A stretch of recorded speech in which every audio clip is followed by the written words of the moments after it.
All right. We have made it to the end of the school year.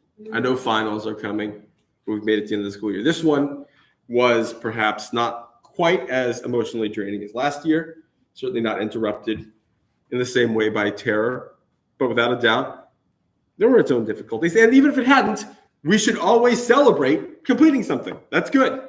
We've all made it through the year. We should be proud.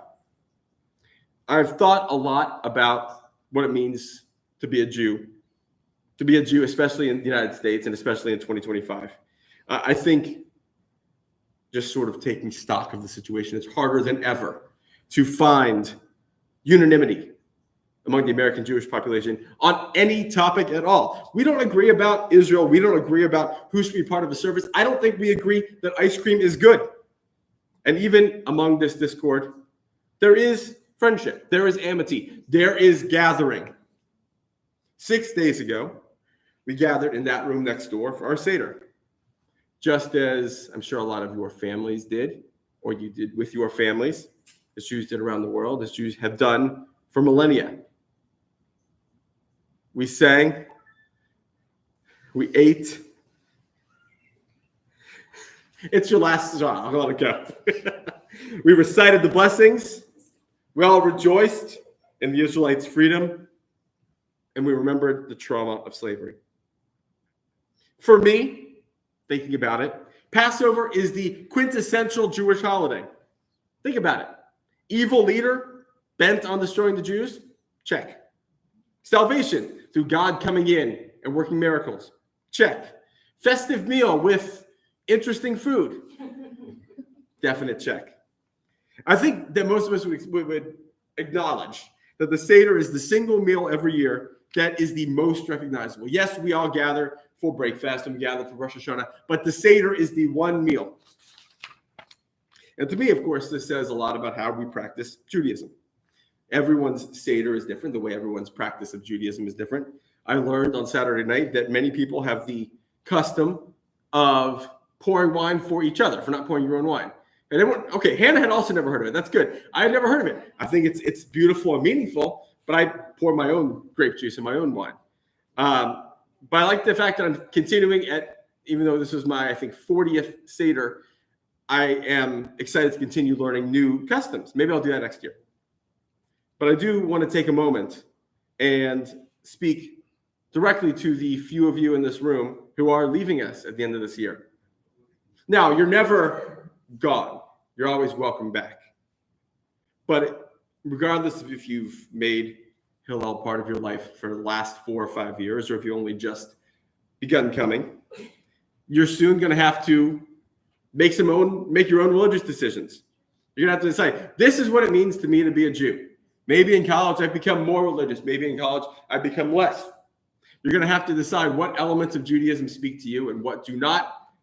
And that's not set in stone. You guys are young. There's a long time to make your own decisions. Last week's Parsha, when I was not here to talk about it, we read about a lot of the rituals that accompanied the Kohanim beginning their service to Hashem. And to us in 2025, it seems to me that these seem weird. They seem arcane. The rituals are divorced from the way we practice Judaism today. But I want to offer that Judaism and our arcane, weird rituals offer more than just remember that you were once a slave in Egypt. In fact, I'd argue that these rituals and the way we practice Judaism, much more than any connection to the Israelites of the Torah or to the kings of Israel, defines who we are. And because let's be honest, we don't really have that much in common with King David. I'm not even great with a slingshot, so I'm not even sure what I would have in common with him. But to me, the power of Judaism is how, regardless of where you are in the world, where you are in your life, where you are in your Jewish journey, the ceremonies, the practices that have developed over the millennia continue to connect you with all other Jews. My grandparents said the same thing at their Seder, and their grandparents back in Bobrisk, Russia. We may not all eat the same food during Passover. I think we're all probably excited for Passover to end on Sunday night. We may not all have the same feelings about kitniot. By the way, I am staunchly pro-kitniot. Okay, I got to clap for that. But gathering together as a Seder is universal.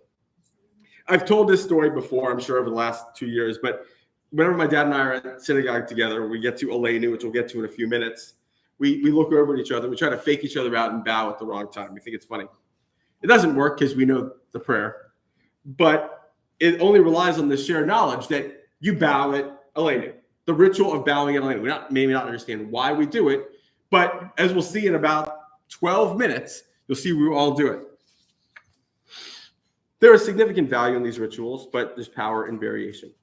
We should all, and I'm speaking now again to those of you leaving us, experience a service different from how you normally practice. You should go to an Orthodox shul. You should go to a Reformed synagogue. You should experience the entire depth and breadth of Judaism. You may not understand the tunes and the rhythms of the service may be foreign, but you'll get to the Shema and you'll feel at home. And as we prepare to say goodbye for the summer, I want us all to remember the value of this place that we've spent so much time in. It's not the Noshes. It's not Kindness Cart or Cafe Avery, or I'm sorry to say, it's not even JLF classes. It's that in the middle of a very secular campus, in a very Goyish world, we have a place to come together and build a community of Jewish friends and of Jewish college students. And if those bonds can hold once you leave this place, then we've all done our job. Shabbat Shalom. And thank you for a great year.